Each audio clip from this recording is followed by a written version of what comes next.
Hi, everyone. This video is about daily stand-ups and the difference between Scrum and Kanban. I work with a lot of different teams, and I often talk about changing the way the daily stand-ups are conducted between the different types of teams. And I notice that there is often a lot of confusion as to why a Kanban team would do a daily stand-up a little bit different from a Scrum team. And so I'm going to just walk through that and talk about the differences, but always keep in mind that this is just a recommendation. This is a place to start from. You're always going to have to do what's best for your team and for your organizational culture and what makes sense for the work that your teams are doing. So just recognize this is a starting place. So let's jump into it here. So typically in a daily stand-up, we ask 3 questions. What did you work on yesterday? What will you work on today? And do you have any impediments or blockers? And each person of the team, we go around, each person of the team answers those 3 questions. And these questions are really a backbone of the way we do Scrum.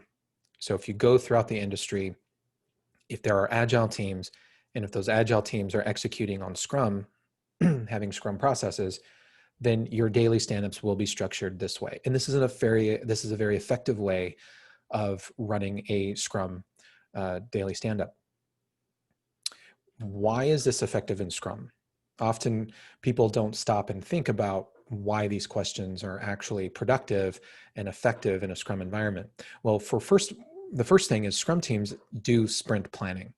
So before we actually start on all of those various daily stand-ups, the team has, they've already planned out what work it is that they're going to try to accomplish by the end of that sprint. So everybody already has a clear picture going into the sprint of all of the work that remains on the table.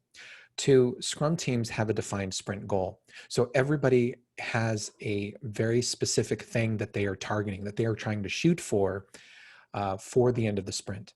And everybody understands how their individual productivity adds to the overall team's ability to accomplish that goal. And 3, Scrum teams break stories down into tasks. Why is this important? Well, we have these user stories, and when the Scrum team is going through the sprint planning, they're breaking down each of the stories as they commit them to a sprint and understanding all of the different tasks that need to get accomplished for that story to be considered complete. And typically when we break down those stories into smaller tasks, each of those tasks is at a much more finite level or much more granular level. And each of those tasks can essentially be done by an individual person. There might be some handoffs between the tasks, but essentially a singular person can take a piece of work, i.e. the task, and they can execute that. So there's not a lot of synergies that necessarily take place once we get down to that task level. So it's very easy for a member of the team to say, I'm working on these tasks today, and I completed these tasks yesterday. Okay. These 3 questions are not always effective for collaboration and coordination in Kanban teams. And why do I say that? Well, because of the way a Kanban team functions, and that function is a little bit different from the way a Scrum team functions. The challenge for most Kanban teams and for many organizations is most agile practitioners are very familiar with the 3 questions that are asked in daily stand-ups in Scrum. And so the assumption is if we're going to have a daily stand-up for a Kanban team, well, we just ask the same 3 daily questions. But there tends to be a little bit of a problem with that. First of all, some Kanban teams do not meet every day. This is often true for Kanban teams that we tend to associate as more on the business side of things. For example, there might be a legal team that does work in Kanban. You might have a marketing team that does work in Kanban, and those teams may or may not meet on a daily basis. Now, of course, there are software development teams that use Kanban, and they may certainly meet on a daily basis, but not all Kanban teams do. Kanban teams, their stories or their cards on their Kanban board, they may or may not be written as a typical user story.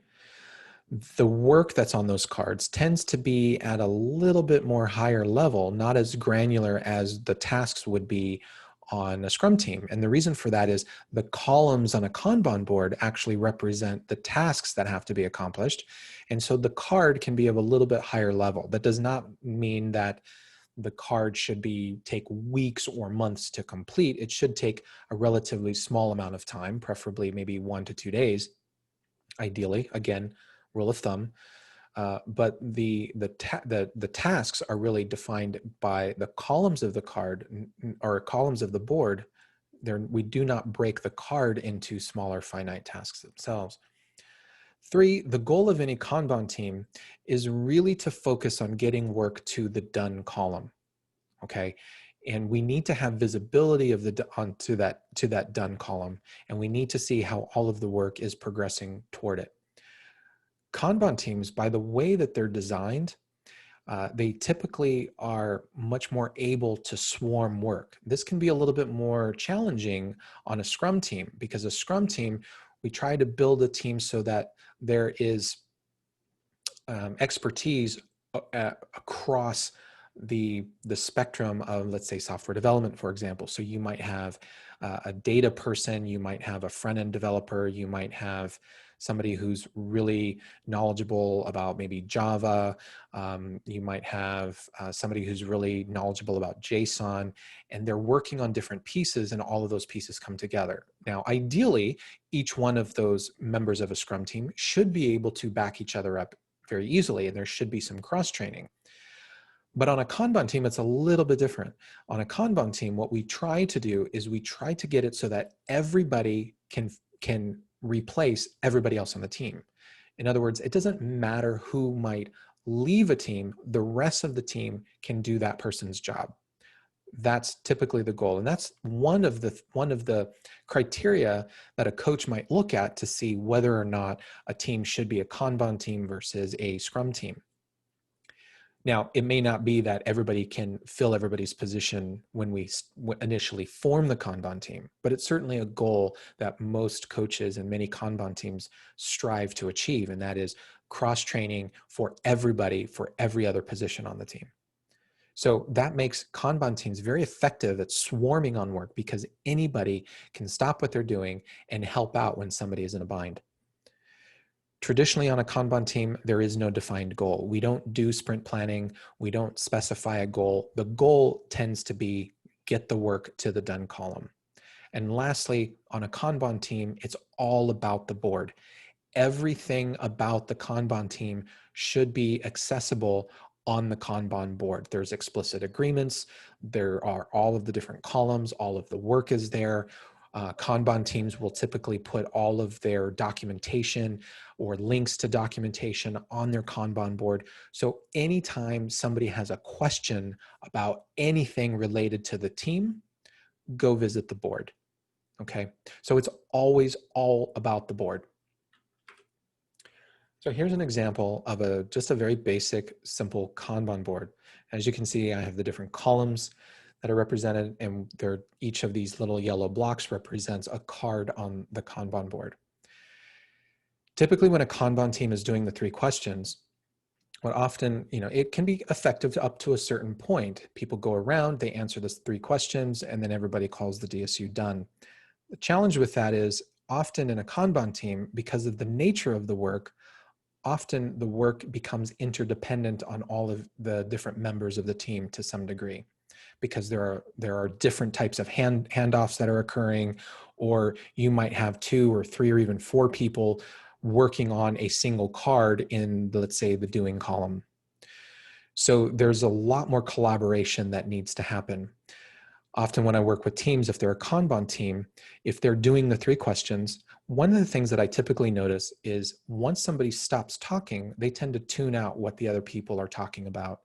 And you'll notice this if the team just simply rattles through each of the 3 questions one by one and then calls it a day. For a Kanban team, what we like to do is do a DSU slightly different. We want to start at the far right-hand column of the board, which in this case is the done column. And we want to talk about what are any new cards that we got to the done column since the last time we got together. And let's talk about that. Let's celebrate it, because we should recognize the work that we've actually accomplished. And then what we do is we move backwards. We move across the board from right to left, and we get to the closing column, and we talk to each of the different cards in that column, and we're focused on what's happening with the work. Now, this doesn't mean that we're doing an in-depth status meeting or status about the work, but just what are the highlights? Are you running into any issues? Do you have any blockers? Have you made any progress toward, in this case, closing out the top card? And you go through each of the cards, and then you move to the next column to the right. And in this case, it would be the reviewing column. And then you move to the doing column, and then you go to the preparing column. And then if there's any time left over, you might talk about the top card or two cards that are in the backlog to get people looking a little bit more forward into the future about what's upcoming. Now, in some cases, you may not complete your traverse of the board in a single DSU. That's okay. There's going to be another one right around the corner.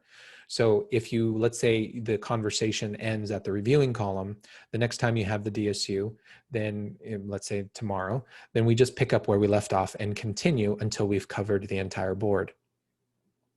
Now, ideally, as the team matures and they go through this exercise, everybody should have a chance to talk, because each person would likely have work related to each of the cards on the board. So everybody still gets a chance to talk. When you conduct the DSU in this way for a Kanban team, there tends to be, you'll notice it right away, where there tends to be much more collaboration and cross-communication among the team. And so that type of communication, the reason why it's important for a Kanban team is because the Kanban team isn't doing all of that cross communication and collaboration that a Scrum team does upfront.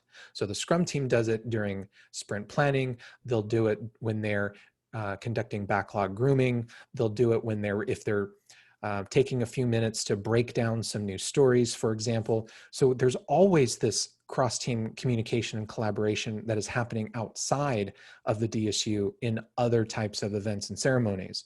Since Kanban doesn't have those other types of meetings, the daily stand-up, or the huddle at the board, as I like to refer to it, that's where all of that cross-communication and collaboration takes place. Many teams feel very uncomfortable doing this because either A, they have too many cards on the board, and either they never get through it all, or in some cases, some people, their work is hidden. Maybe they don't have cards directly assigned to them, or they're just sort of this floater who's helping out across in many different cards. And so their voices might be suppressed a little bit. If you're coaching a team, or if you're managing a Kanban team, you have to be very cognizant of that and get them to use their voices and talk about some of the activities that they're working on and contribute to that conversation and that collaboration.